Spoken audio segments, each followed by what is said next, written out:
नमस्ते, मेरा नाम है अंशुमान और यहाँ पे हम फिर से एक बार बहुत ही सॉलिड लेक्चर लेके आ गए हैं।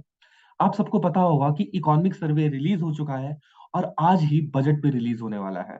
तो थोड़ी देर बाद बजट रिलीज हो जाएगा, लेकिन उससे पहले जो आपके लिए सबसे इंपॉर्टेंट डॉक्यूमेंट है, इकोनॉमिक्स के लिए आपके लिए जो हाईएस्ट डॉक्यूमेंट आप कह सकते हो, वो इकोनॉमिक सर्वे होता है। तो इकोनॉमिक सर्वे रिलीज हो चुका है और आपका ये कर्तव्य बन जाता है कि इकोनॉमिक सर्वे को ढंग से पढ़ें, स्पेशली यदि आप यूपीएससी के सीरियस एस्पिरेंट हैं तो।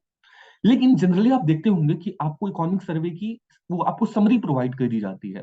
किंतु समरी में क्या होता है ना कि बहुत सारे पॉइंट ऐसे होते हैं जो छूट जाते हैं, या आपको एक्चुअल में फील नहीं हो पाता कि रियल इकोनॉमिक सर्वे आखिर होता कैसा है। तो मैंने क्या सोचा है कि आपको पूरी इकोनॉमिक सर्वे एक पूरी सीरीज चला करके उसमें कवर करवाया जाएगा। जितने भी इंपॉर्टेंट बातें होंगी उन सबको हाईलाइट किया जाएगा, और जो रियल इकोनॉमिक सर्वे है ना, वही आपके सामने होगा, जो आप स्क्रीन के सामने देख रहे होंगे, और उसी से आपको पढ़ाई करवाई जाएगी। उसी में आपको बताया जाएगा कि क्या चीज इंपॉर्टेंट है और क्या चीज इंपॉर्टेंट नहीं है। साथ ही यहाँ पे जो गवर्नमेंट के द्वारा दिए गए ग्राफ्स हैं, चार्ट्स हैं, उन ग्राफ, चार्ट, बार चार्ट और जितने डायग्राम हैं, जो टेबल हैं, उन्हें भी समझने का हम लोग प्रयास करेंगे। तो मैं आपको एक बात विश्वास से कह सकता हूँ कि यदि आपने ये सीरीज को फॉलो किया, तो आपको इकोनॉमिक्स में बहुत मजा आएगा, और आपको हाईएस्ट डॉक्यूमेंट जिसे आप कह सकते हो इकोनॉमिक के फील्ड में, इकोनॉमिक्स के लिए, यूपीएससी एस्पिरेंट के लिए, वो आपको बहुत ही मजेदार, बहुत ही इंटरेस्टिंग, बहुत ही इजी लगने लगेगा। तो चलिए और बिना कुछ देरी किए हम लोग इकोनॉमिक सर्वे 2022-23 को शुरू करते हैं। देखिए, सबसे पहले हम लोग देखते हैं कि इकोनॉमिक सर्वे जो है, ये रिलीज कब होता है। तो जब भी बजट रिलीज किया जाता है, उससे एक दिन पहले इकोनॉमिक सर्वे को रिलीज करने का हमारे यहाँ प्रचलन है। पहले के समय में क्या होता था कि इसे आपको डिजिटल फॉर्म में के साथ साथ यहाँ पे प्रिंट फॉर्मेट में भी लाया जाता था। और जब प्रिंट किया जाता था इकोनॉमिक सर्वे को, उससे पहले एक हलवा सेरेमनी भी की जाती थी। ठीक है, तो हलवा सेरेमनी हुआ करता था। आज के समय में भी होता है, लेकिन आज के समय में उसका सिग्निफिकेंस नहीं रहा। क्यों? क्योंकि पहले के समय में क्या होता था कि हलवा सेरेमनी के बाद ही प्रिंटिंग शुरू हुआ करती थी। आज के समय में प्रिंटिंग नहीं होती। पेपर बचाने के लिए गवर्नमेंट ने एक नया लेकर के आई तरीका कि जो हम डिजिटाइज कर सकते हैं, सब चीजों को जो हम डिजिटली रख सकते हैं, तो पेपर में प्रिंट करने की आवश्यकता क्या है। इस बात से शायद आप भी एग्री करते होंगे, आई होप सो। तो ऐसी स्थिति में गवर्नमेंट जो है रिलीज किया करती है इकोनॉमिक सर्वे। दूसरी इंपॉर्टेंट चीज क्या है कि पहले के समय में यदि आप इकोनॉमिक सर्वे को देखेंगे, तो दो वॉल्यूम्स में आया करता था। ठीक है, पहले वॉल्यूम में कुछ जनरल इंफॉर्मेशन हुआ करती थी, दूसरा वॉल्यूम जो हुआ करता था, वो होता था जितना भी डाटा, स्टेटिस्टिक्स वगैरह सब है उससे रिलेटेड। किंतु इस बार सिर्फ एक इकोनॉमिक सर्वे आया है, एक वॉल्यूम, और वो भी आप देख सकते हैं 400 पेज के आसपास का आया है। ठीक है, और फर्स्ट वॉल्यूम है। इसका मतलब इसमें बहुत सारे आपको डायग्राम्स देखने को मिलेंगे, टेबल देखने को मिलेंगे। तो टेक्निकली ये 150 पेज का डॉक्यूमेंट है। Just just 150 pages. क्यों? क्योंकि इसमें बहुत सारे डायग्राम्स है, बहुत सारे चार्ट्स हैं, जिसे कि समझना इजी है। ठीक है, वो बड़ा बड़ा आपको डायग्राम सब देखने को मिलेगा। तो उसमें क्या होता है ना, आप आसानी से उसे पढ़ पाते हो। तो इकोनॉमिक सर्वे डिफिकल्ट नहीं है। तो ये चीज आपके लिए इंपॉर्टेंट है। उसके अलावा फिर क्या है कि इकोनॉमिक सर्वे जो है, इसमें 11 चैप्टर दिए हुए हैं। मैं आपको दिखाता हूँ स्टार्टिंग से कि आखिर ये दिखता कैसे है। तो देखिए, ये देखो, ये टेबल ऑफ कंटेंट है। कहाँ गया, ये देखो, ये लिस्ट ऑफ बॉक्सेस। ओके, ये बॉक्सेस है, ठीक है ठीक है ठीक है, ऑल राइट। ये टाइटल है, ऑल राइट। ये आप खाली देखते जाओ।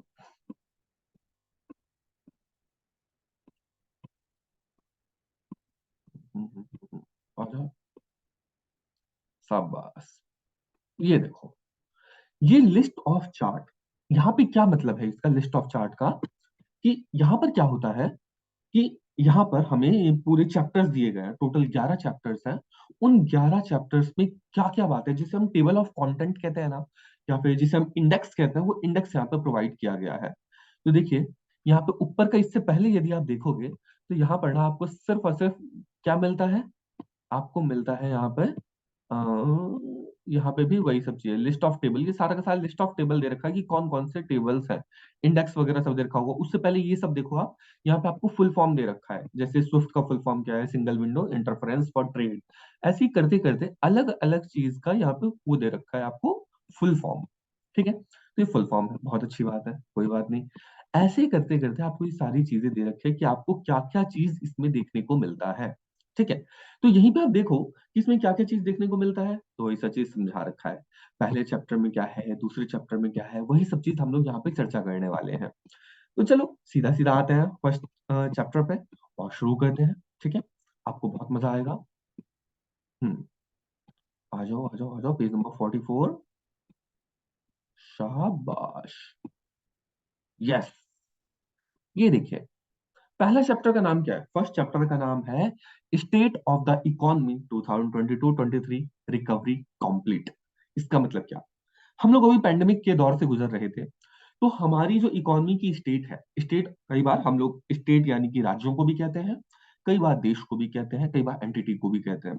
तो जो स्टेट ऑफ द इकोनॉमी है, इकोनॉमी की जो स्थिति है 2022-23 में, उसके बारे में यहाँ पे चर्चा की गई है बेसिकली। और ये बताने का प्रयास किया गया है कि जो रिकवरी हुई होनी चाहिए थी, वो कंप्लीट ऑलमोस्ट हो चुकी है। अभी पैंडेमिक आया था, सब कुछ बुरी तरीके से तबाह हो गया था। तो वहाँ पे रिकवरी अब के समय में आ चुकी है। We have recovered from the pandemic. उसी के लिए चलो शुरू करते हैं। क्या-क्या यहाँ पे गवर्नमेंट ने इसमें पॉइंट अपने दिए हैं। तो सबसे पहले इकोनॉमिक सर्वे में क्या होता है ना, आपको समरी प्रोवाइड की जाती है। तो देखो यहाँ पे समरी दी गई है ऊपर में, ठीक है? तो ऊपर में समरी होती है, उसके बाद फिर डिटेल में उसका अंदर में डिस्कशन होता है। तो समरी यदि आपने पढ़ लिया ना, तो वहाँ से आपको एक आइडिया लग जाता है कि आखिर इसमें कहना क्या चाहते हो, ठीक है?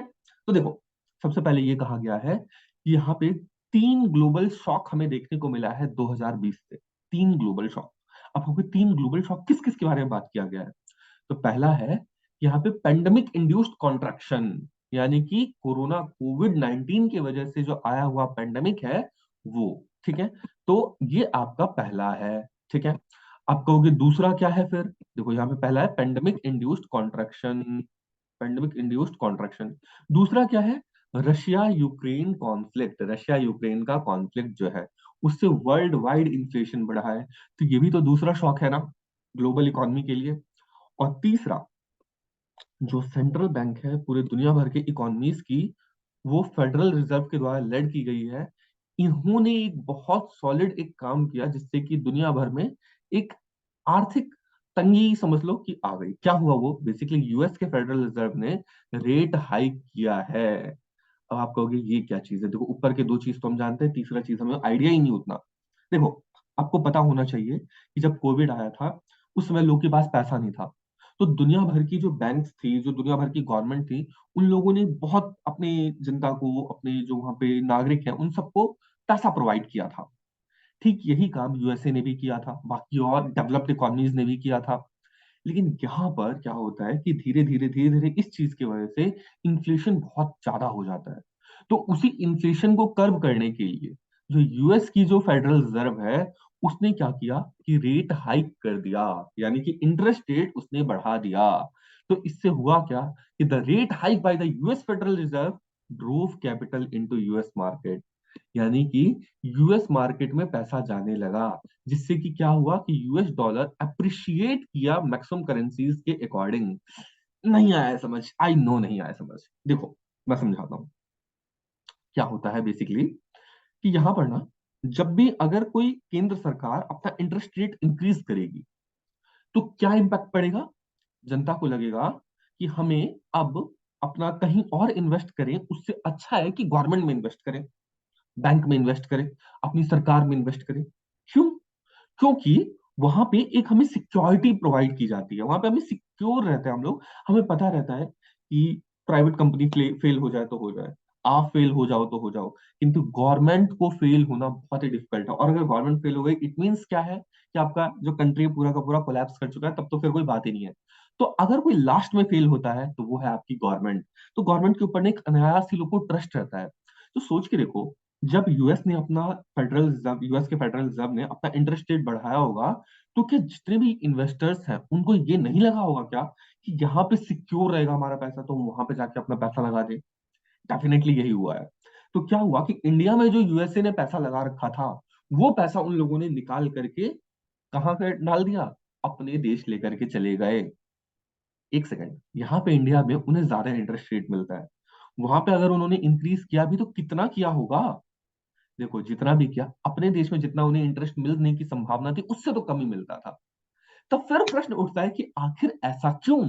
वो घाटे पे भी वहां पे क्यों लगाए? देखो सिंपल सी बात है। जहाँ पे आपको ज़्यादा पैसा मिलता है, वहाँ पे रिस्क भी ज़्यादा होता है। तो रिस्क को मिटिगेट करने के लिए कोरोना का टाइम, पैंडेमिक का टाइम, यूक्रेन रशिया का कॉन्फ्लिक्ट, इन सब स्थिति में कुछ भी हो सकता है, कहीं भी कुछ भी हो सकता है।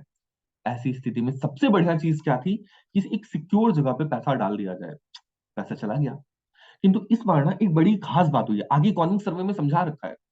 पहले क्या होता था कि जो इमर्जिंग इकोनॉमीज होती थी ना, वहां से पैसा निकलता था। जब भी अगर कोई फेडरल रिजर्व या और कोई बड़ी बैंक, यूएसए की फेडरल बैंक बेसिकली, अगर अपना इंटरेस्ट रेट हाइक करती थी, तो क्या होता था, इमर्जिंग इकोनॉमीज से लोग पैसा निकाल लेते थे। यानी कि इंडिया से पैसा निकलता था, या फिर साउथ ईस्ट एशिया से पैसा निकलता था। जो उनका एफडीआई हो गया, एफपीआई वगैरह हो गया, वो सब यहाँ से निकला करता था। किंतु इस बार देखने को हमें मिला है कि जो डेवलप्ड नेशन है ना, वहां से भी पैसा निकल गया है। ये सबसे एक सॉलिड फेनोमेना हमें देखने को मिला है। अब पहले ऐसा नहीं हुआ करता था, क्यों? क्योंकि यूरोपियन कंट्रीज जो थी, डेवलप्ड इकोनॉमीज जो थी, उनके ऊपर लोग को ट्रस्ट था कि तो ये भी फेल नहीं करेंगे। किंतु इस बार ऐसा हुआ है। तो ये एक इंपॉर्टेंट खास बात देखने को मिलती है। अच्छा, एक बात बताओ, ठीक है, वहां पे पैसा उन लोगों ने अपने पास रख लिया, इससे क्या इंपैक्ट पड़ेगा अपने देश के ऊपर? देखो, जब यूएसए डॉलर अपना हर जगह से निकाल लेगा, तो डॉलर की हो जाएगी कमी।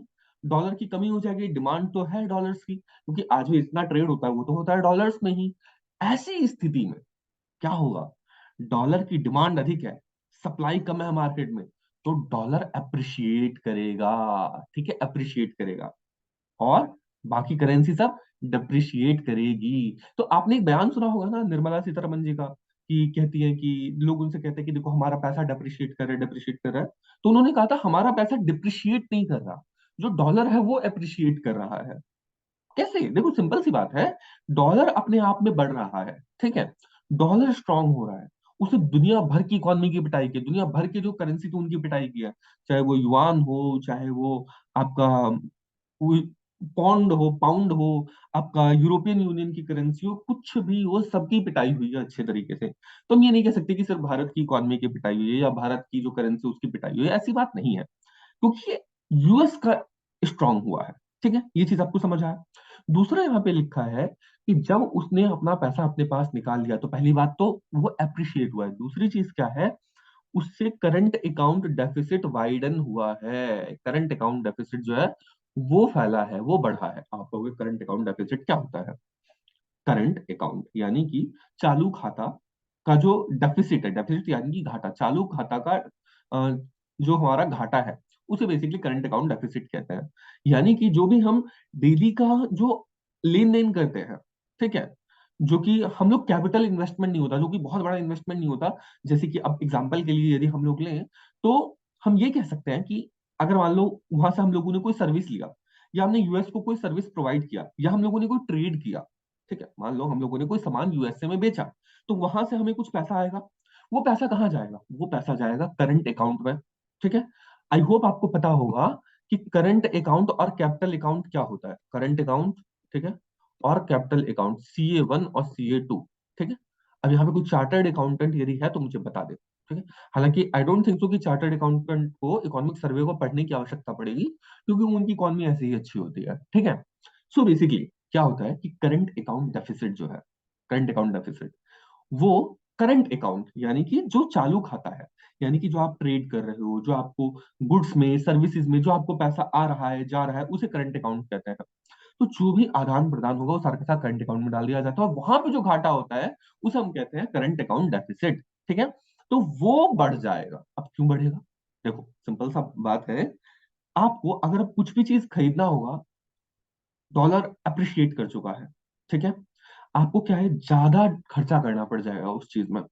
आप सपोज कोई सामान बेचना चाहते हो, पहले आपको क्या होता था कि आपको सपोज कि क्या कह सकते हैं, मान लो कि $1000 का आपको बेचना पड़ रहा था, $1000 का आपको बेचना पड़ रहा था। ठीक है, अब वही चीज आपको महंगी पड़ने लगेगी, क्योंकि वहां पे डॉलर जो है वो अप्रिशिएट किया है, और अपना तो डिप्रिशिएट किया है। ठीक है, अपना डॉलर अप्रिशिएट किया, अपनी करेंसी डिप्रिशिएट की। अल्टीमेटली हो क्या रहा है? अगर सपोज पहले आपको $1 में 100 किलो देना पड़ता था चावल, एक सपोज एग्जांपल के लिए मैं कह रहा हूं, अब आपको 110 किलो देना पड़ जाएगा, क्योंकि आपकी पैसे की पिटाई हो चुकी है। $1 में पहले अगर 80 रुपए आता था, अब 100 रुपए आता है। तो आपको 100 रुपए का सामान बेचना पड़ेगा $1 के लिए। समझ पा रहे हो? पहले अगर सपोज कि $1 का वैल्यू ₹1 हो जाए तो क्या होगा? आपको ₹1 का सामान बेचोगे ना बाहर में, तो आपको $1 उसके बदले मिल जाएगा। आज के समय में क्या हो गया है? पहले सपोज कि ₹70 था, तो आपको ₹70 का सामान बेचना पड़ता था $1 कमाने के लिए। बहुत अच्छी बात है। अब आपको ₹80 का सामान बेचना पड़ रहा है $1 कमाने के लिए। ये डिफरेंस आ गया। तो अब हमें सामान ज्यादा देना पड़ रहा है और आउटपुट कम आ रहा है। आई होप आपको समझ आ रहा होगा। तो इससे क्या होता है? हमारा डेफिसिट बढ़ता है, हमारा घाटा बढ़ता है। ठीक है? इसी प्रकार से और भी चीजें सब होती है। तो ये हुआ आपका करंट अकाउंट डेफिसिट। अब हम तेल खरीदते हैं, ठीक है? तेल हम लोगों ने खरीदा, वो हम लोग को महंगा पड़ रहा है। ठीक है? वो हम लोग को महंगा पड़ रहा है, हमें ज्यादा पैसा देना, हमें ज्यादा रुपया देना पड़ रहा है। पहले हमें डॉलर के हिसाब से होता था, ठीक है? डॉलर के हिसाब से होता था तो क्या होता था कि $1 में आपको अगर सपोज कि $100 का एक बैरल तेल है, सपोज मान लेते हैं हम लोग, ठीक है? तो क्या होगा? $100 के बदले ₹70 के हिसाब से हमें देना पड़ेगा।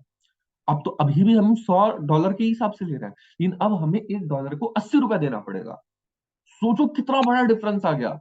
एंड आपको पता होनी चाहिए कि इंडिया जो है, ये बहुत बड़ा इंपोर्टर है क्रूड ऑयल का। और क्रूड ऑयल एकमात्र ऐसा चीज है जो पूरी अर्थव्यवस्था को हिला करके रख देता है। ठीक है? तो हम लोग बहुत सारा डिपेंडेंट है क्रूड ऑयल के ऊपर, और मिडिल ईस्ट के ऊपर, या फिर ओपेक कंट्रीज के ऊपर, गल्फ कंट्रीज के ऊपर, जैसा आप कहना चाहो। तो ये है आपकी करंट अकाउंट डेफिसिट जो है, वो इस तरीके से वाइडन हो जाती है, घाटा आपका बढ़ जाता है।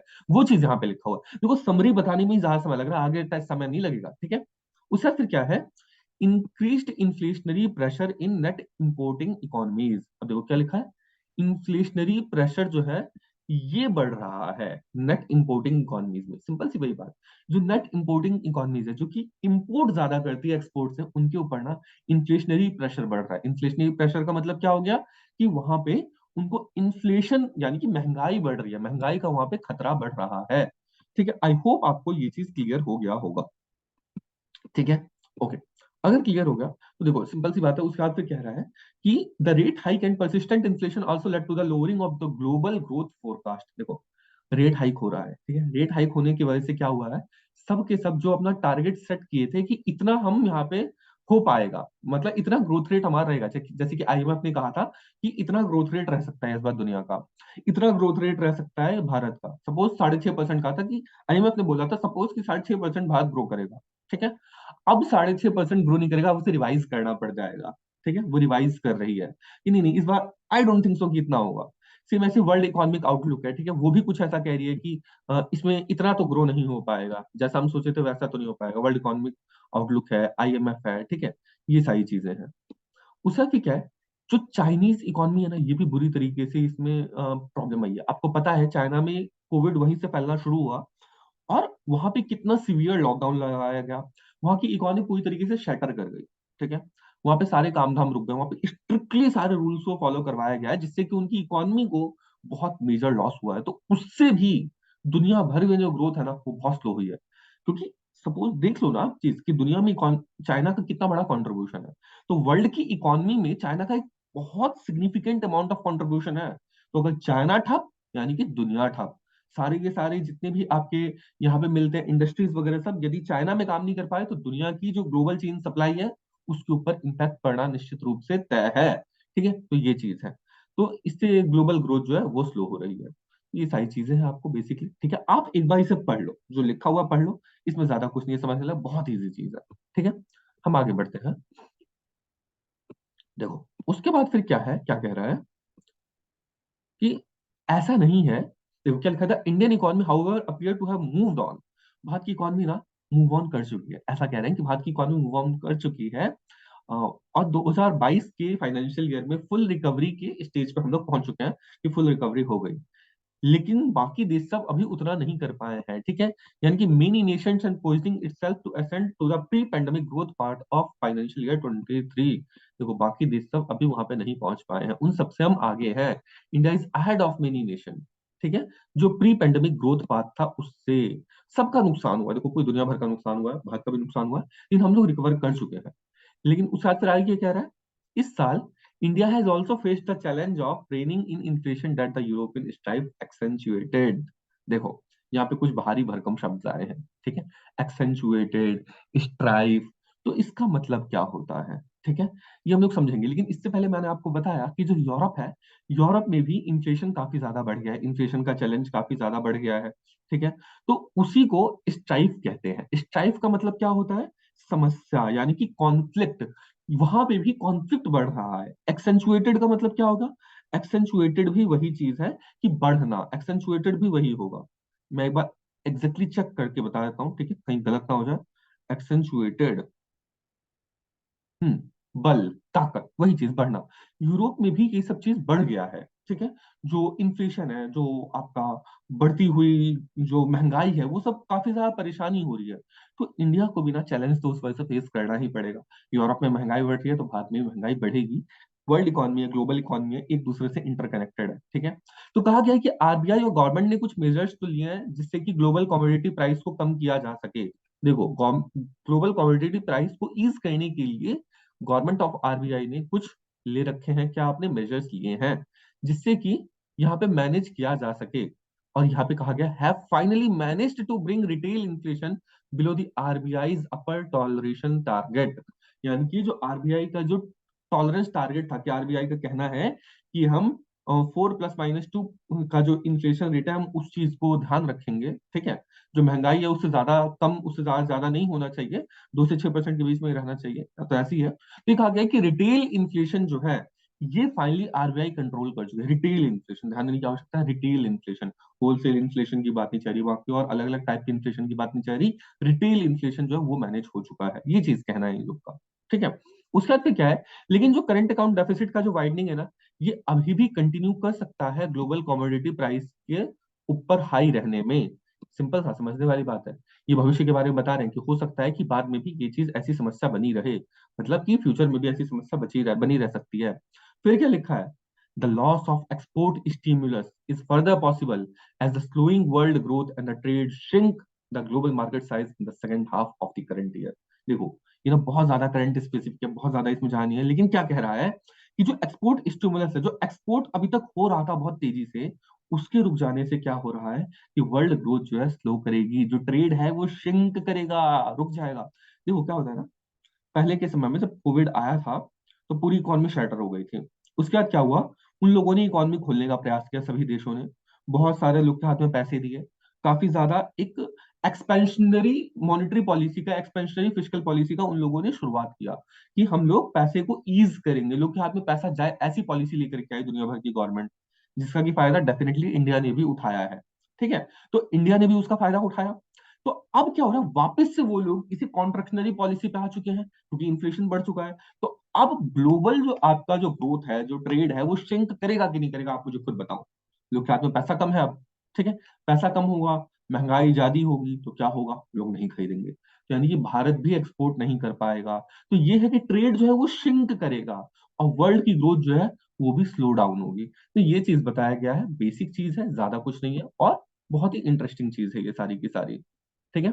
उसके बाद फिर आते हैं, देखो, कहा गया है कि इतने सारे समस्याओं के पश्चात भी जो दुनिया भर की जो इंडिया जो है, दुनिया भर के जितने भी आपके बताने वाले हैं, आईएमएफ हो गया, वर्ल्ड इकोनॉमिक आउटलुक हो गया, उन सब ने प्रेडिक्ट किया है कि इंडिया की ग्रोथ रेट जो फाइनेंशियल ईयर 23 के लिए है, वो 6.5 से 7% के करीब रहने वाली है।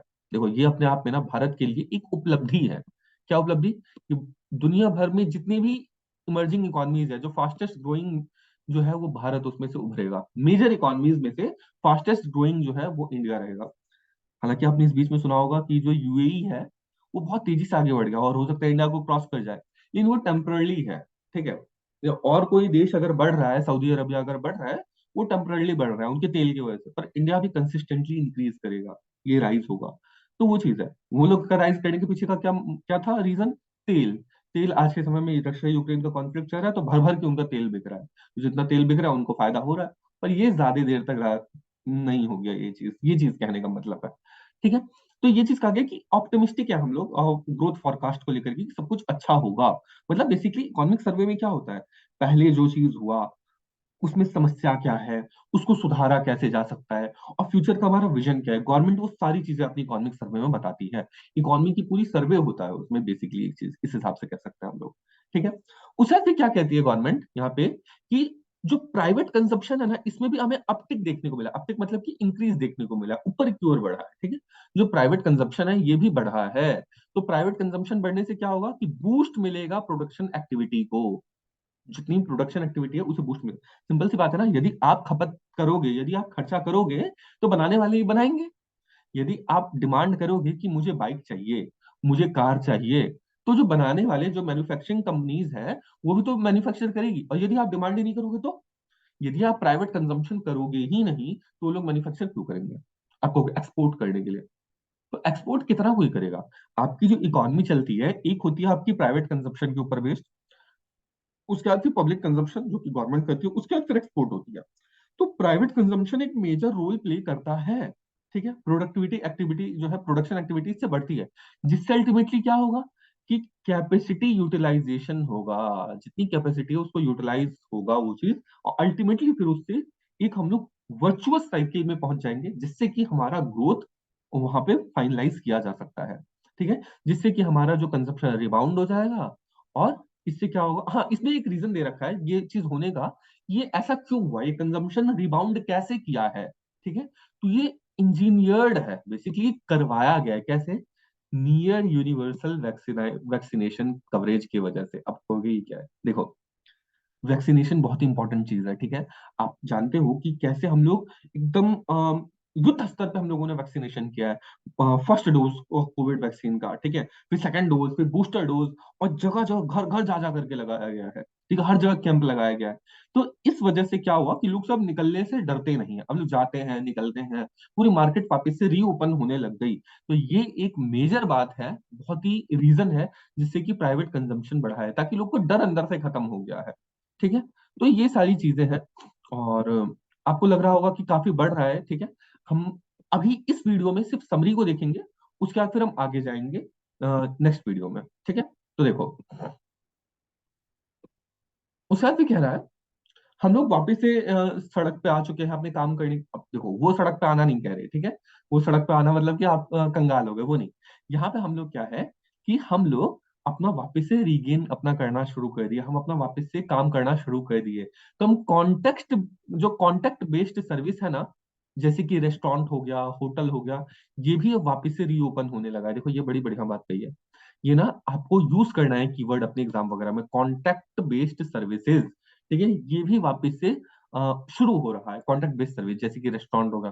कॉन्टेक्ट बेस्ड सर्विस जिसमें कि आपको कॉन्टेक्ट करना पड़ता है, ठीक है, छूना पड़ता है, एक दूसरे के आसपास जाना पड़ता है, शॉपिंग मॉल हो गया, सिनेमा हो गया, ये सब भी वापस से रिकवर कर रहे हैं। ठीक है, तो ये चीज है। इसमें ये फिर बताया गया है कि इंडिया का जो है, मतलब दुनिया का दूसरा सबसे बड़ा वैक्सीनेशन ड्राइव चलाया गया था। 2 बिलियन डोजेस सर्व किए गए हैं, ताकि कंज्यूमर का सेंटिमेंट वापस आ सके, कंजप्शन बढ़ सके। ये कैसे इंजीनियर हुआ है, ये सारी बातें इसमें बताई गई है। इसमें ज्यादा कुछ भी नहीं है आपके घबराने लायक। ठीक है, तो वो चीज है। उसे भी कहा गया है कि कैपिटल एक्सपेंडिचर, देखो ये बहुत ही मजेदार चीज है। जो केपेक्स है सेंट्रल गवर्नमेंट का, capex of the central government जो है, ये इंक्रीज किया है 63.4% के हिसाब से फर्स्ट 8 मंथ में। अब देखो, ये फर्स्ट 8 मंथ है 2023 का, फाइनेंशियल ईयर 2023 का। ये शुरुआत के 8 महीने की बात की गई। तो क्या आपको ये डाटा रटना है? नहीं। किंतु क्या आपको ये चीज समझना है कि कैपिटल एक्सपेंडिचर जो है ये हम लोगों ने काफी ज्यादा बढ़ाया है, 60% के करीब से बढ़ाया है? Definitely yes. आप कहोगे कैपिटल एक्सपेंडिचर क्या होता है? देखो, वो पैसा जो गवर्नमेंट खर्च करती है एसेट क्रिएशन में, उसे कैपिटल एक्सपेंडिचर कहा जाता है। जो गवर्नमेंट एक्सपेंड करती है कैपिटल बनाने में, ठीक है, यानी कि पैसे से पैसा बनाने में, उसे कहा जाता है कैपिटल एक्सपेंडिचर। आप कहोगे एग्जाम्पल क्या है सर? मैं कहूंगा, यदि आप यहाँ पे एक रोड का निर्माण करवाते हो, ठीक है, तो क्या होगा, आप वहां पे टोल टैक्स कलेक्ट कर सकते हो। तो फ्यूचर के लिए आपका एसेट क्रिएट हो गया, तो वो आपका कैपिटल एक्सपेंडिचर कहा जाएगा। यदि आप हॉस्पिटल बनवा रहे हो, तो वो आपका कैपिटल एक्सपेंडिचर कहला जाएगा। क्यों? क्योंकि हॉस्पिटल बनाओगे, आपको उसमें कुछ फीस मिलेगी, आपको वहां से एक्स्ट्रा पैसे का इनकम होगा, तो कैपिटल एक्सपेंडिचर हुआ। लेकिन एक सेकंड, जो हॉस्पिटल है, हॉस्पिटल में क्या होता है, वो तो सरकारी हॉस्पिटल है, उसमें तो जनरली पैसा लिया नहीं जाता, तो फिर वो कैपिटल एक्सपेंडिचर कैसे? उसमें तो सरकार का नुकसान ही हो रहा है ना। हम्म, उसमें तो सरकार का नुकसान हो रहा है। तो आखिर हम उसे कैपिटल एक्सपेंडिचर कहेंगे भी कि नहीं कहेंगे? सोच के देखो। देखो, सिंपल सी बात है कि हम उसे भी कैपिटल एक्सपेंडिचर कहेंगे। क्यों? क्योंकि उससे ह्यूमन कैपिटल का फॉर्मेशन हो रहा है। आप मनुष्य जो हो, आप, मैं, आपके हम सबके घर घर के लोग सब, इन सब का फॉर्मेशन हो रहा है। हमको यदि कोई तकलीफ होगी तो गवर्नमेंट उसको सुधारेगी। तो इस वजह से हॉस्पिटल वगैरह, स्कूल वगैरह, इस सब का सब कैपिटल डेवलपमेंट में ही खर्च करना हुआ, तो इसलिए कैपिटल एक्सपेंडिचर ही माना जाएगा इसे। ठीक है? तो ये इंक्रीज किया है 63.4% से, तो ये चीज है। ठीक है? और ये बताया गया कि एक और ये ग्रोथ ड्राइवर है, मतलब कि ग्रोथ ड्राइवर का क्या मतलब, इंडियन इकोनॉमी जो वापस से ग्रो कर रही है, उसके पीछे का एक और मेजर रीजन ये भी है कि हम लोग कैपिटल एक्सपेंडिचर को काफी ज्यादा बढ़ाए हैं। तो केपेक्स कहा जाता है इसे। ठीक है? तो ये चीज है। उसके बाद फिर एक और चीज कहते हैं क्या, कि क्राउडिंग हो रहा है, क्राउडिंग इन हो रहा है प्राइवेट केपेक्स का। इसका मतलब क्या है? देखो, क्राउडिंग इन यानी कि, क्राउडिंग इन मतलब कि भीड़ का इकट्ठा होना, क्राउड मतलब कि भीड़, तो क्राउडिंग इन इकट्ठा होना, प्राइवेट केपेक्स जो है वो भी आ रहा है, प्राइवेट कैपिटल एक्सपेंडिचर में भी अपना आ रहा है। तो प्राइवेट लोग जो है, यानी कि जो बड़े बड़े बिजनेसमैन है, वो भी कैपिटल एक्सपेंडिचर में अपना पैसा इन्वेस्ट कर रहे हैं, ये देख करके कि सरकार इन्वेस्ट कर रही है। तो ये चीज है। ठीक है? तो ये चीज आपको इंपॉर्टेंट देखने को मिलती है, काफी ज्यादा मजेदार है, काफी ज्यादा इंपॉर्टेंट, आप सबको ये चीज समझ आनी चाहिए। ठीक है? और उसके बाद फिर क्या कह रहा है, देखो, यहां पर कह रहा है कि इस करंट ट्रेंड में ऐसा लग रहा है कि फुल ईयर की जो करंट जो कैपिटल एक्सपेंडिचर बजट है, ये भी मिल जाएगा। यानी कि जितना हमने कहा है ना, जितना पैसा आएगा उतना हम लोग कैपिटल एक्सपेंडिचर पे खर्च करेंगे। ये चीज है। उसके बाद फिर एक और चीज कहते हैं कि ऐसा नहीं है कि हम इस साल कर रहे हैं खर्चा, नहीं, हम लोग क्या है, सस्टेन्ड इंक्रीज कर रहे हैं प्राइवेट केपेक्स में। और यहाँ पे एक और चीज है, यहाँ पे मेंशन नहीं है कि यहाँ पे कई साल से देखा जा रहा है कि सरकार कैपिटल एक्सपेंडिचर को बढ़ा रही है कॉन्टिन्यूअसली, क्योंकि कैपिटल एक्सपेंडिचर बढ़ेगा तो क्या होगा, देश की इकोनॉमी बढ़ेगी, एसेट क्रिएट होता रहेगा, और जितना एसेट क्रिएट होगा उतना ज्यादा देश के लिए फायदा है। देखो, जो रिवेन्यू एक्सपेंडिचर है ना, वो हमारे देश को सैलरी में जाता है, पेंशन में जाता है, और बाकी और छोटी मोटी डेली एक्टिविटीज में जाता है। वो चीज उतना अच्छा नहीं है। देखो, डेफिनेटली वो चीज आवश्यक है। ठीक है? यदि आप सैलरी नहीं दोगे, यदि आप पेंशन नहीं दोगे, यदि आप अलाउंस नहीं दोगे, तो देश नहीं चल सकता, और वो भी उतना ही आवश्यक है। किंतु उससे एसेट क्रिएट नहीं हो रहा। आप कहोगे सर, वैसे तो उससे भी एसेट क्रिएट हो ही रहा है ना, तो उतना ज्यादा ओवर थिंक नहीं करना, क्योंकि एसेट क्रिएट हो रहा है, मतलब कि उन आदमी को हम सैलरी दे रहे हैं तो अच्छे से अच्छा काम कर रहे हैं, फिर वही अल्टीमेटली हमारे लिए बाकी और काम कर रहे हैं, तो हाँ, उस सेंस में डेफिनेटली हो रहा है। लेकिन वैसे आप देखो, ज्यादा ओवर थिंक किए बिना, तो कैपिटल एक्सपेंडिचर नहीं है, वो रिवेन्यू एक्सपेंडिचर है। ठीक है? डेली रोजमर्रा के जीवन में जो खर्चा होता है वो चीज। ठीक है? उसके बाद फिर क्या है कि प्राइवेट केपेक्स इंक्रीज हुआ है, जिससे कि ना, जो कॉर्पोरेट की बैलेंस शीट है, ये भी स्ट्रेंथन हुई है, स्ट्रेंथनिंग हुई है, किसकी, कॉर्पोरेट के बैलेंस शीट की। अब ये चीज क्या है, देखो, कॉर्पोरेट की बैलेंस शीट, ये आपको उतना समझना की आवश्यकता नहीं है। बेसिकली उनका प्रॉफिट लॉस का जो अकाउंट होता है उसे कहता है बैलेंस शीट, और उनकी बैलेंस शीट भी इंप्रूव की है। उनके पास लगातार इंक्रीज हो रहा है क्रेडिट फाइनेंसिंग में। इनका इसका मतलब क्या, सबके पास पैसा आ रहा है, अब पैसा आएगा तो क्या होगा, वो और ज्यादा इन्वेस्ट करेंगे। तो ये सारी चीजें हैं। ठीक है? और कंटिन्यूअसली जो क्रेडिट ग्रोथ हो रही है, ये माइक्रो मतलब एमएसएमई सेक्टर की, ये भी बड़ी जबरदस्त है। देखो, कॉन्टिन्यूअसली जो क्रेडिट सप्लाई है एमएसएमई की, वो भी है, जिसे कि सपोर्ट किया गया है किसके द्वारा, ये 30% के 30.6% के राउंड बढ़ रही है, जिसे कि सपोर्ट किया गया है ईसीएलजीएस के थ्रू। आप कहोगे ईसीएलजीएस क्या है, देखो, emergency credit linked guarantee scheme. इसमें क्या हुआ था ना, कि गवर्नमेंट ने कहा था, देखो, पैंडेमिक आया है, यहाँ पर लोग के पास पैसा कम है, यदि बैंक जो है उन्हें पैसा देगी, जिनको की आवश्यकता है, जो एमएसएमई सेक्टर वाले लोग हैं, तो हो सकता है वो चुकाए ना, बहुत सारा पैसा एनपीए हो जाए। एनपीए का मतलब क्या, नॉन परफॉर्मिंग एसेट हो जाए। ठीक है? वो अपना डिफॉल्ट करने लग जाए। ऐसी स्थिति में गवर्नमेंट ने कहा था, एक स्कीम लेकर के आई थी ईसीएलजीएस का, जिसमें कि गवर्नमेंट कहती है कि बैंक, आप चिंता मत करो, आप जितना भी आपको पैसा देना है उसका 20% आप उन्हें पैसा दे सकते हो, जितना आपको पैसा लोन में देना होता है, आप 20% उनको पैसा दे सकते हो। ठीक है?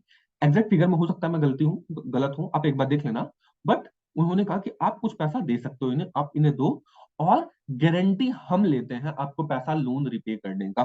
ठीक है? सरकार ने गारंटी लिया, तो emergency credit linked guarantee scheme, emergency थी वो। ठीक है? तो क्रेडिट को बढ़ावा देने के लिए क्रेडिट लिंक्ड गारंटी स्कीम, सरकार ने गारंटी लिया कि आपका एनपीए नहीं होने देंगे, हम हैं। ठीक है? हेलो, कौन, तो हम बोल ले। ठीक है? तो हम हैं, हम ध्यान रखेंगे इस चीज का, और आपको घबराने की आवश्यकता नहीं, आपने घबराना नहीं, इमरान खान की लैंग्वेज में बोले तो। ठीक है? तो ये चीज है। अब इससे ये चीज एक और फायदा क्या हुआ ना, कि जिन्होंने भी इस स्कीम के थ्रू लोन लिया ना, उन्होंने बहुत ज़्यादा डिफ़ॉल्ट नहीं किया। उनके वजह से उतना एनपीए राइज़ नहीं हुआ, जितना कि उनके वजह से हुआ, जो कि उसके लिए एलिजिबल थे उस स्कीम के लिए, लेकिन उन्होंने लिया नहीं। देखो मैं क्या कहना चाह रहा हूँ, 2 कैटेगरी है, एक वो जो कि एलिजिबल है, लेकिन उन्होंने लोन नहीं लिया इस स्कीम के थ्रू। एक वो जो कि एलिजिबल भी है और उन्होंने लोन लिया भी इस स्कीम के थ्रू। तो देखने में ये मिला कि जिन जो कि एलिजिबल है और लिया भी है, उन्होंने जनरली चुका दिया अपना पैसा और बहुत कम एनपीए हुआ है। लेकिन जो कि एलिजिबल होते हुए भी नहीं लिए ना, उन लोगों ने पैसा पूरा चुकाया नहीं, वहाँ पे ज़्यादा एनपीए हुआ है। ठीक है? तो स्कीम का ये फ़ायदा देखने को मिला है। तो ये चीज़ है, ठीक है? तो ये आपको अभी सारा का डिटेल में भी दिखाया जाएगा, किंतु यहाँ पर आपको इतना समझना है। ठीक है? अब इससे क्या होता है, ईसीएलजीएस जो स्कीम है, इससे क्या होता है कि ये कहा गया कि इससे ओवरऑल बैंक क्रेडिट जो है ये भी इंक्रीज किया। बैंकों को एक विश्वास हुआ कि हाँ, हम लोग पैसा दे सकते हैं, हमें चिंता करने की कोई आवश्यकता नहीं है। इससे क्या हुआ, जो बोरोवर का फंडिंग चॉइस है, पहले क्या था कि वॉलेटाइल बॉन्ड मार्केट से वो पैसा उठाया करते थे, ठीक है? लेकिन अब क्या है, अब वो बैंक से पैसा उठाएंगे, ठीक है? तो वॉलेटाइल मार्केट क्या है? यानी कि मार्केट से उठाना, जिसमें कि उनका यील्ड बढ़ जाना हो गया या फिर एक्सटर्नल कमर्शियल बोरिंग हो गया, वहां से बाहर से विदेश से कोई पैसा लेकर के आएंगे, ये सब कम करके हम लोगों ने बैंकों को किया है, ठीक है? इन सब से जैसे कि क्या, कि वॉलेटाइल बॉन्ड मार्केट जहां पे कि ऑलरेडी यील्ड बढ़ चुका है, ठीक है, आपको ज्यादा इंटरेस्ट रेट पे उठाना पड़ेगा। एक्सटर्नल कमर्शियल बोरोइंग जो है, यानी कि जो विदेश से हम पैसा लेते हैं प्राइवेट कंपनी सब, वो चीज है। तो ये सारी चीज जो है, ये सब इंक्रीज हुई, इंटरेस्ट रेट इंक्रीज किया गया है, हेजिंग कॉस्ट इंक्रीज हुआ है। तो इस वजह से बैंक के पास आए वापस से, बैंक वापस से इस चीज को संभालने का काम किया, ठीक है? और कहा क्या है कि अगर 2024 फाइनेंशियल ईयर में इन्फ्लेशन डिक्लाइन करता है, कम होता है, तो क्या, and if real cost of credit does not rise, और मतलब कि इन्फ्लेशन यानी कि महंगाई कम होती है, और अगर रियल कॉस्ट ऑफ क्रेडिट जो है ना, अगर वो इंक्रीज नहीं करता, वो राइज नहीं करता, तो फिर जो हमारी क्रेडिट ग्रोथ है ये बढ़ेगी, ठीक है? जो हमारा क्रेडिट ग्रोथ है ये बढ़ेगा फाइनेंशियल ईयर 2024 में। दो कंडीशन बताया है ये बढ़ने का, क्रेडिट ग्रोथ बढ़ने का, यानी कि मार्केट में पैसा बढ़ने का। पहला चीज, ज्यादा इन्फ्लेशन, ज्यादा महंगाई नहीं होनी चाहिए। और दूसरा, जो क्रेडिट का जो रियल कॉस्ट है ना, ये भी राइज नहीं करना चाहिए। मतलब कि जबरदस्ती जो डॉलर है वो अप्रिशिएट नहीं करना चाहिए, ठीक है? वो कंडीशन बेसिकली आप सीधा सीधा कह दो। तो ये बात कही गई है। उस साथ ही क्या हुआ है, यहाँ पे फिर ये चीज कह रहा है कि इंडिया का जो इकोनॉमिक ग्रोथ है 2023 का जो रहा है, ये प्राइमरली यानी कि सबसे पहले ना, मतलब सबसे इंपॉर्टेंटली प्राइवेट कंजम्पशन के द्वारा लेड किया गया है, यानी कि प्राइवेट लोगों ने इतना कंज्यूम किया है जिससे कि कैपिटल फॉर्मेशन हुआ है, ठीक है? तो ये चीज कहा गया है। तो ये चीज आपको ध्यान में रखना है कि एक्सपोर्ट तो हुआ है, डेफिनेटली एक्सपोर्ट हुआ, लेकिन एक्सपोर्ट से ज्यादा हम लोगों ने इंपोर्ट कर लिया है। कमाल की बात ये है। तो हम लोग का जो बना है पैसा, वो किस वजह से बना है? वो इस वजह से बना है क्योंकि हम लोगों ने, प्राइवेट लोगों ने कंज्यूम किया है, प्राइवेट कंजम्पशन हम लोग का बढ़ा है, ठीक है? इसने और हेल्प किया है हमें एम्प्लॉयमेंट को जनरेट करने में। प्राइवेट कंजम्पशन होगा तो एम्प्लॉयमेंट जनरेट होगा। अर्बन एम्प्लॉयमेंट रेट जो डिक्रीज किया, आपने पहले कुछ दिन पहले सुना होगा कि हम लोग के अनएम्प्लॉयमेंट रेट 42 ईयर के ऑल टाइम हाई पे है, ठीक है? किंतु यहाँ पे कह रहे हैं कि अब ना अर्बन जो अनएम्प्लॉयमेंट रेट है वो डिक्रीज किया है। और उसमें कहा गया है क्या, faster net registration in EPF. देखो, कहा गया वापस से जो ईपीएफ है, एम्प्लॉयमेंट प्रोविडेंट फंड, ईपीएफओ, आपका एग्जाम भी देते हैं यूपीएससी के स्टूडेंट सब, ईपीएफओ का भी एग्जाम देते हैं बच्चे सब।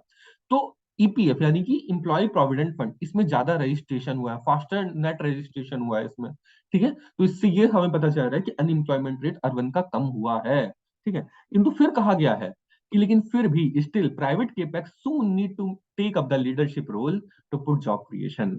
प्राइवेट लोगों का आगे अभी और लीडरशिप रोल को लेने की आवश्यकता है, ताकि जॉब क्रिएशन और अधिक से अधिक हो पाए। ये चीज कहा गया है, ठीक है? उस भी कहा गया है कि एमएसएमई भी रिकवर किया है, ठीक है?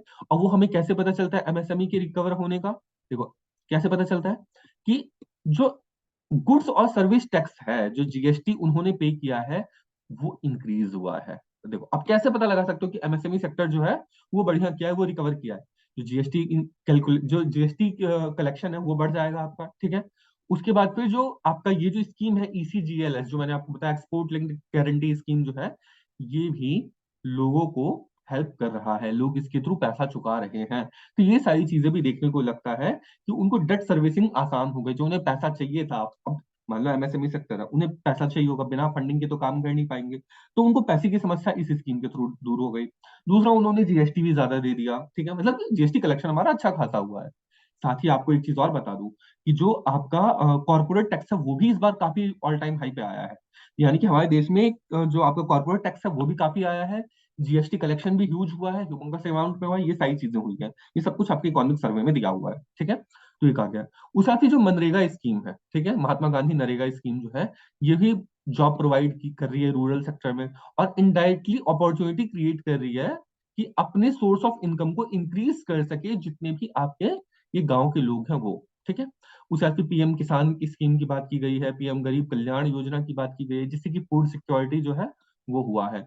अब पीएम किसान गरीब, पीएम गरीब कल्याण योजना, ये सब आपको पढ़ना है, ठीक है। अभी इसकी डिटेल में मैं नहीं जा रहा हूँ, जैसे जैसे आगे बढ़ेंगे उसको भी हम देखेंगे, आपको घबराना नहीं है।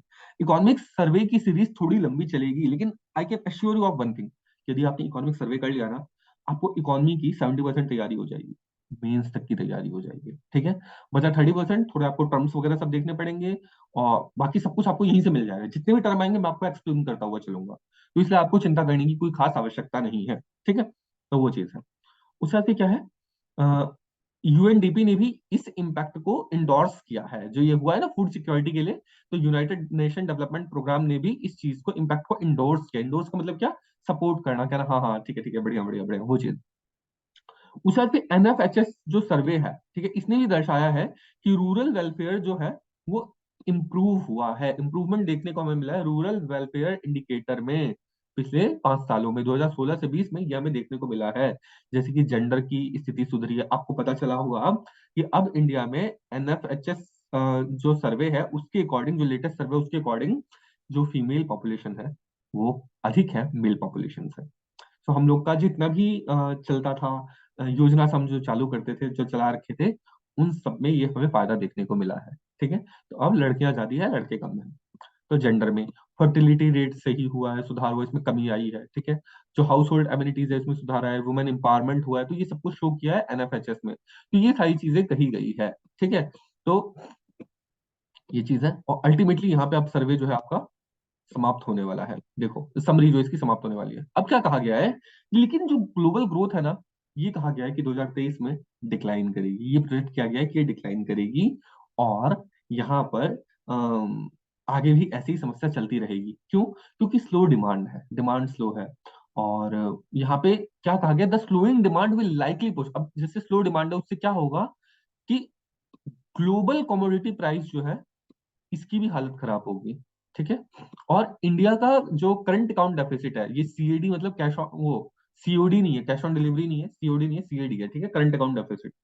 तो ये चीज है कि ये पुश डाउन करेगा। देखो क्या लिखा है, स्लोइंग डाउन, ये यहाँ पे कंफ्यूज नहीं होना, the slowing down will likely push down, यानी कि नीचे की तरफ लाएगा improving India current account deficit. जो इंडिया का करंट अकाउंट डेफिसिट जो इंप्रूव हो रहा है ना, उसको नीचे लाने का काम करेगा। यदि स्लो रहा अपना डिमांड, तो ग्लोबल डिमांड यदि स्लो रहा, तो ये जो आपका इंप्रूव कर रहा है करंट अकाउंट डेफिसिट, ये इसकी टांग खिंचाई होगी। तो ये चीज कहा गया है, ठीक है। तो ये बात है, तो सिंपल सा, कोई इसमें ऐसी बात नहीं है, ठीक है। However, a downside risk to the current account balance stem from swift recovery driven mainly by domestic demand. एक second, and to lesser extent by export. Current account deficit need to be closely monitored as the growth momentum of the current year spill over to the next. देखो current account deficit को ध्यान हमें रखने की आवश्यकता है कि अभी क्या है, फ्यूचर में कैसे जाएगा। इसको हम लोग ऐसे नहीं छोड़ सकते कि भाई घट जाएगा बढ़ जाएगा, हमारी क्या स्थिति है, इसके ऊपर प्रॉपर ध्यान रखा जाएगा। और यहाँ पे 2024 में क्या है कि ये क्या लिखा है, growth is expected to be brisk. Growth जो है ये बढ़ना इंडिया के कंटेक्स्ट में कहा गया है कि बढ़ सकता है, क्योंकि क्रेडिट डिस्पर्सल विग्रस होगा, यानी कि बढ़िया तरीके से क्रेडिट डिस्पर्सल होगा। डिस्पर्सल यानी कि बांटा जाएगा, बेसिकली मार्केट में पैसा है अभी, ठीक है। तो जिस वजह से कि हमारा ग्रोथ जो है ये एक्सपेक्ट कर रहा है बढ़ेगा, ठीक है। कैपिटल इन्वेस्टमेंट साइकिल जो है ये भी अनफोल्ड होगी, और इंडिया की बैलेंस शीट भी इंप्रूव होगी, स्ट्रेंथन होगी, ठीक है। कॉर्पोरेट की बैलेंस शीट इंप्रूव होगी, बैंकिंग सेक्टर स्ट्रांग होगा, इन सब वजह से हमारा ग्रोथ होने के चांसेस बढ़ जा रहे हैं। 2024 में क्या गया कहा गया है, लोग के पास पैसा होगा। कैपिटल इन्वेस्टमेंट साइकिल जो है वो बनेगी। कैपिटल इन्वेस्टमेंट यानी कि ऐसी चीजों में पैसा जमा करना जो कि आपको कैपिटल फॉर्मेशन में हेल्प करेगा, जो कि आपका एसेट क्रिएशन में हेल्प करेगा। साथ ही जो कॉर्पोरेट की बैलेंस शीट है वो भी स्ट्रेंथ होगी, जो बैंकिंग सेक्टर है वो भी स्ट्रेंथन होगा। अब जो एनपीए की जो समस्या थी ना, तो हम देख रहे थे कि कितने टाइम से बैंक जो है वो डिफॉल्ट होने की वजह से एनपीए एनपीए एनपीए होता जा रहा है, तो उसकी समस्या को भी कम किया गया है। वो समस्या भी कम हुई है एफआरबीएम एक्ट वगैरह के थ्रू। हम वो भी देखेंगे डिटेल में, एफआरबीएम एक्ट क्या है, बाकी चीजें सब क्या है, ये भी चीज हम लोग देखने वाले हैं। ठीक है, तो ये चीज कहा गया। उसके बाद फिर यहाँ पे क्या है कि further support to economic growth will come from expansion of public digital platform and path-breaking measures like PM Gati Shakti, National Logistics Policy, and Production-linked Incentive Scheme to boost manufacturing output। देखो, इसमें एक और चीज कहा गया है कि growth होने के पीछे कुछ और कारण भी रहेगा, जैसे कि पीएम गति शक्ति योजना। क्या है पीएम गति शक्ति योजना? चलो कमेंट करके बताओ। फिर नेशनल लॉजिस्टिक्स पॉलिसी जो है क्या है वो कमेंट करके बताओ। और पीएलआई स्कीम जो है, ठीक है, PLI scheme, production linked incentive scheme, manufacturing को बूस्ट करने के लिए ये चीज, इन सबको जो बढ़ावा दिया जा रहा है, इस वजह से हमारी इकोनॉमी और अच्छी होगी। ठीक है, मैन्युफैक्चरिंग को इंक्रीज होगी, क्योंकि गति शक्ति में क्या होगा, आपका जो ट्रांसपोर्टेशन जो है वो आसान हो जाएगा, गति मिलेगी आपके ट्रांसपोर्टेशन को, आपको अच्छी सड़कें बनाई जाएगी। ठीक है, अच्छे आपकी सारी व्यवस्था किया जाएगा यातायात के, तो पीएम गति शक्ति में वो आ गया। नेशनल लॉजिस्टिक्स पॉलिसी में क्या है कि आपको लॉजिस्टिक्स में जो खर्चा आता है, जो ट्रांसपोर्टेशन में खर्चा आता है, वो कम होगा आपका। ठीक है, तो उसके लिए काम किया जा रहा है। उसके बाद फिर ये सब मैन्युफैक्चरिंग को आपको बढ़ावा देगा। उसके साथ क्या है, प्रोडक्शन लिंक्ड इंसेंटिव स्कीम, बहुत इंपॉर्टेंट स्कीम है पीएलआई स्कीम। जितना आप प्रोड्यूस करोगे उस हिसाब को इंसेंटिव मिलेगा, ज्यादा प्रोड्यूस करोगे ज्यादा इंसेंटिव मिलेगा, कम प्रोड्यूस करोगे तो कम इंसेंटिव मिलेगा। इसका मतलब हम लोग प्रोडक्शन को बढ़ावा दे रहे हैं। देखो, जब प्रोडक्शन ज्यादा होगा तो ऑब्वियसली हम कंज्यूम भी ज्यादा करेंगे, हमारी टेंडेंसी बढ़ेगी, चीजें सस्ती होगी, हम कंज्यूम ज्यादा करेंगे, हम एक्सपोर्ट कर पाएंगे, कॉम्पिटिटिवनेस बढ़ेगा। ठीक है, तो इस वजह से पीएलआई स्कीम को लॉन्च किया गया है, जिससे कि कहा गया है कि ये जो है ये भी हमारा एक्सपेंड करेगी हमारी पॉलिसी को। आई होप आपको इसकी समरी में मजा आया होगा। इस वीडियो में हम यहीं तक रखते हैं, ठीक है, आगे हम लोग इसे देखेंगे और ज्यादा। आपसे एक रिक्वेस्ट है कि आप लोग आके पढ़ करके आए, ताकि जब मैं पढ़ाऊं इसे, एक एक चैप्टर ही पढ़ना है, ठीक है, एक एक चैप्टर ही पढ़ना है, तो आगे जब मैं इसे पढ़ाऊं तो आपको समझने में ज्यादा समस्या ना हो और इतना टाइम ना लगे, क्योंकि ऐसे बहुत ज्यादा टाइम लग जाएगा, मैं नहीं चाहता कि उतना ज्यादा टाइम लगे। आराम से कीजिए, मजे से कीजिए, बहुत मजा आएगा। ठीक है, मिलते हैं आपसे नेक्स्ट वीडियो में, तब तक के लिए बाय बाय, राम राम।